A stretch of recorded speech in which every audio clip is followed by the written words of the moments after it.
IDTV మన ఉనికి మన వాణి. Welcome to IDTV. కొంతమంది ఇల్లీగల్ కమర్షియల్ సైట్ని రెసిడెన్షియల్ ఏరియా మధ్యలో దేవిభూమి నగర్ కాలనీలో జెప్టో డెలివరీ వాళ్ళకి ఇచ్చారు. జెప్టో అంటే మనందరికీ తెలుసు కదా, ఫ్రూట్స్, వెజిటేబుల్స్, గ్రాసరీస్ ఎక్సెట్రా ఇవన్నీ డెలివరీ చేస్తారు ఇంటికి. అయితే ఇక్కడ సమస్య అది కాదండి. ఎవరైతే అక్కడ పనిచేస్తున్నారో వారు అన్బేరబుల్ వాతావరణాన్ని క్రియేట్ చేస్తూ అక్కడ చుట్టూ ఉన్న ఆడపిల్లల్ని, మహిళలను రోడ్ల మీద బ్లాక్ చేస్తూ అన్పార్లమెంటరీ లాంగ్వేజ్ని మాట్లాడుతూ వాళ్ళ బైక్స్తో కాలనీలోకి వెళ్లకుండా బ్లాక్ చేస్తూ అడ్డం వస్తూ వాళ్ళని కామెంట్స్ చేస్తున్నారు. ఎవరైనా వెళ్ళి వాళ్ళని ప్రశ్నిస్తే ఇక్కడ వాళ్ళని అంటే జెప్టో డెలివరీ డీలర్షిప్ అతను వాళ్ళని చాలా దారుణంగా అసభ్యకరమైన భాషతో మాట్లాడుతూ, మీరంతా సెటిలర్స్ కదా, ఏవైనా చేయొచ్చు అని అనుకుంటున్నారేమో, మీరు ఏమీ చేయలేరు, మీరు దిక్కును చూడబోయి చెప్పుకోండి, పోలీసులకు చెప్పుకుంటారా లేకపోతే జిహెచ్ఎంసీ వాళ్ళకి కంప్లైంట్ చేస్తారా, ఎమ్మెల్యే ఆర్ ఎక్స్ఎమ్మెల్యే ఎవరికైనా చెప్పుకోండి, ఏమీ చేయలేరు అన్న ధీమాతో మాట్లాడుతున్నాడు. అసలు ఏంటి ధైర్యం? ఎవరతను? ఎందుకని జనాల మీద అంతగా గుండాగిరి చేస్తున్నాడు? ఉన్నటువంటి కాలనీ వాసులందరూ కూడా చాలా భయానికి గురవుతున్నారు. ఐడిటీవీతో వారి యొక్క ప్రాబ్లమ్స్ని షేర్ చేసుకున్నారు. ఇంతకీ ఈ సంఘటన అంతా కూడా గాజుల రామారం విలేజ్ కుత్బుల్లాపూర్ కాన్స్టిట్యున్సీలో దేవభూమి నగర్ కాలనీలో చిత్తరమ్మ టెంపుల్ బ్యాక్ సైడ్ ఏరియాలో ఈ సంఘటన చోటు చేసుకుంది. ఇక్కడ నివసిస్తున్నటువంటి ప్రజలు చాలా భయాందోళనకు గురవుతున్నారు. మరి వీరికి పరిష్కార మార్గం ఏంటి? ఇక్కడ మనం ప్రశ్నించాల్సినవి 2 ప్రశ్నలండి. అసలు కమర్షియల్ రిలేటెడ్ సెక్టార్స్కి రెసిడెన్షియల్ ఏరియాలో ఎలా పర్మిషన్ ఇచ్చారు? కన్స్ట్రక్షన్ జరిగేటప్పుడే కాలనీ పర్సన్స్ వెళ్ళి కంప్లైంట్ చేస్తే జిహెచ్ఎంసీ ఎందుకు పట్టించుకోలేదు? కాలనీలో జరుగుతున్న సమస్యలపై వారి మాటల్లోనే విందాం. గాజుల రామారం విలేజ్ కాలనీ సమస్యలపై ఐడిటీవీ ఎక్స్క్లూజివ్.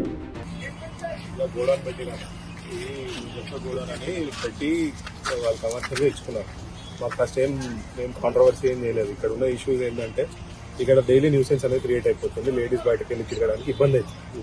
మాకు వాళ్ళతో కానీ వాళ్ళ మేనేజ్మెంట్తో కానీ ప్రాబ్లం ఇక్కడ లేదు. కానీ ఇప్పుడు రోజు కాంట్రవర్సీ చేసి లేడీస్ని మాకు సెల్ఫ్ రెస్పెక్ట్ నుంచి మాకైతే ఏం లేదు. ఇప్పుడు వాళ్ళ మేనేజ్మెంట్ ఉన్నప్పుడు మేము మాట్లాడినప్పుడు కూడా వాళ్ళు కంట్రోల్ చేసుకోలేకపోతుంది. వచ్చి కంట్రోల్ చేసుకుంటాం, అది చేస్తాం, ఇది చేస్తాం అని చెప్పడమే తప్పిస్తే మాటలు అయితే కోటలు దాటాయి, పనులు అయితే ఏం జరగాయి. వాళ్ళ ఓనర్లు ఉన్నంతసేపు జర కంట్రోల్ ఉంటారు. ఇప్పుడు ఈరోజు మా వాచ్మెన్ మీద కొట్టడానికి వచ్చారు, మేము అడుగుతుంటే మా మీద కొట్టడానికి వస్తారు. రేపు ఇక వాళ్ళ మీద కూడా పోతారు. ఇక్కడ ఏంటంటే దీనికి ఒక పర్మనెంట్ సొల్యూషన్ అనేది కావాలి. మేము కాంట్రవర్సీ చేయాలని కానీ కాలనీలో ఎవరికి మాకైతే రెసిడెన్షియల్ ఏరియాలో మాకేం లేదు. ఇప్పుడు ఇక్కడ ఈ రోడ్ మీరు చూస్తే ఇక్కడ కనీసం 100 ఫ్యామిలీస్ ఉంటాయి. ఆ బిల్డింగ్ లో 20 ఫ్యామిలీస్, ఆ బిల్డింగ్ లో 10 ఫ్యామిలీస్, ఈజీగా 50-60 ఫ్యామిలీస్ ఉంటాయి. ఇటు కనీసం అంటే ఒక 200-250 రెసిడెన్షియల్ ఏరియా. ఇక్కడ బాయ్స్ కానీ వాళ్ళు కంట్రోల్ చేసుకుంటామని అంటారు, కానీ బాయ్స్ ఇక్కడ ఉంటారు. లేడీస్ వెళ్తే కొంతమంది ఫాలో అవడం. మా దగ్గర అన్ని ఎవిడెన్సెస్ ఉన్నాయి, క్లియర్ కట్ ఎవిడెన్సెస్ తో సహా మా దగ్గర వర్క్ చేసేవాళ్ళు. ఇక్కడ ఉన్నది ఇది ఒకటే కమర్షియల్, ఇది ఒకటే ఇది ఉంది. కొన్ని వాళ్ళ అన్న వాళ్ళ నోటీస్ కి తీసుకెళ్తే కొన్ని రోజులు ఆగినాయి, కొన్ని రోజులు ఆగలేదని, కొన్ని రోజులు ఆగినాయి. ఆగిన తర్వాత ప్రతిసారి కాంట్రవర్సీ అవడం, ప్రతిసారి వాళ్ళు రావడం, చెప్పడం, ఈరోజు మాట్లాడితే రివర్స్ మాట్లాడడం, అది బియాండ్ ద కంట్రోల్ వెళ్ళిపోతున్నది. మా ప్రాబ్లం కంప్లైంట్ కూడా ఆల్రెడీ మున్సిపల్ కూడా కంప్లైంట్ ఇచ్చినాం. దాని స్టేటస్ కూడా మనకు అంత క్లారిటీ అయితే లేదు. అప్లికేషన్ కూడా ఇచ్చాం, జోనల్ ఆఫీస్ లో ఇచ్చాం. ఇంతవరకు ఎటువంటి యాక్షన్ తీసుకోలేదు. అంటే మున్సిపాలిటీలో స్టేటస్ ఏంటంటే ఇంకా తెలియదు. డిప్యూటీ కమిషనర్ కానీ ఎవరు రెస్పాండ్ అవ్వలేదు. జోనల్ ఆఫీస్ లో కూడా కంప్లైంట్ ఇచ్చి వచ్చినాం. అంటే ఇప్పుడు దీనికి సొల్యూషన్ మీరు ఏమనుకుంటున్నారు ఒకసారి క్లియర్ చెప్తే మేము కూడా కన్సర్న్ పర్సన్ కి రెసిడెన్షియల్ జోన్ లో కమర్షియల్ పర్మిషన్ ఎలా ఇచ్చారో అర్థం కాలేదండి. అది మాకైతే చాలా ఇబ్బందిగా అయితే ఉందండి. ఆడాళ్ళు వాకింగ్ చేసుకోవడానికి కూడా లేదు. ఒకప్పుడు అందరూ పిల్లలు ఆడుకునే వాళ్ళు ఈ రోడ్డు మీద, ఇప్పుడు ఎవరు ఆడుకోవడం లేదు, కనీసం వాకింగ్ చేయడం కూడా లేదు. మెయిన్ ప్రాబ్లం ఏంటంటే దాంట్లో పనిచేసే వర్కర్స్ ఎవరైతే ఉన్నారో వాళ్ళతోటి న్యూసెన్స్ క్రియేట్ చేస్తున్నారు. అది లేడీస్ తోటి, లేడీస్ కానివ్వండి, పిల్లలు కానివ్వండి, అసలు ఎవరు వస్తున్నారో తెలియట్లేదు. వాళ్ళు కిడ్నాపర్స్ అవ్వచ్చు, ఎవరైనా కూడా తెలియదు ఎవరికి. చాలా మంది వస్తున్నారు, వాళ్ళు ఎలా ఐడెంటిఫై చేయాలో మాకు తెలియదు. ఇప్పుడు మా కాలనీలో వాళ్ళంటే మాకు రోజు చూస్తాం కాబట్టి మాకు ఐడియా ఉంటుంది. ఇప్పుడు ఎవరు వస్తున్నారో మాకు తెలియట్లేదు అసలు. అది దీనికి వస్తున్నారా లేకపోతే పిల్లల్ని ఎత్తుకోవడానికి వస్తున్నారో కూడా తెలియదు. ఏమైనా అయితే తర్వాత ఏం తెలియదు ఎవరికి తెలియదు. ఇప్పుడు ఆయన అడిగారు కదా, ఎవరైతే దీనికి యజమాని ఉన్నారో ఆయన అడిగారు కదా, ఆయన ఏమంటున్నాడు? మా వాళ్ళని కొట్టడానికే వస్తున్నారు. వాళ్ళు అరేంజ్ చేస్తాను అని చెప్పారు, కానీ అది ఇప్పటికే ఇంప్లిమెంట్ అయితే అనేది అర్థం కాక దాని గురించి ఆగాము. అది మీరు ఇప్పుడు అడిగారు, ఇంతకు ముందు ఏమైనా ట్రై చేస్తారా? వాళ్ళకి చెప్పాము, స్థలం ఉన్న ఓనర్స్ కి చెప్పాము, వాళ్ళు బాగానే రెస్పాండ్ అయ్యారు. కాబట్టి ఇక్కడికి వచ్చే లీజ్ కి తీసుకున్న ఎవరైతే వాళ్ళతో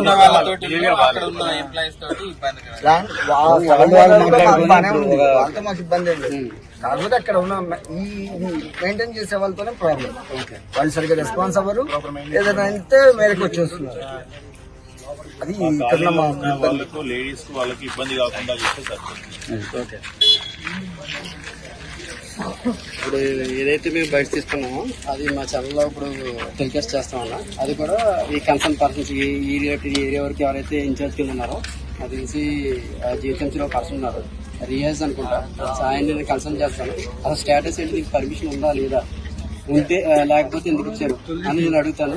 ఇంకా నేను వెళ్ళేటప్పుడు ఏమైనా అవసరమైతే మన నాకు ఆల్రెడీ పరిచయం ఉంది, తను తీసుకెళ్తాను. దాంతో కూడా ఎవరైనా మీరు రావచ్చు.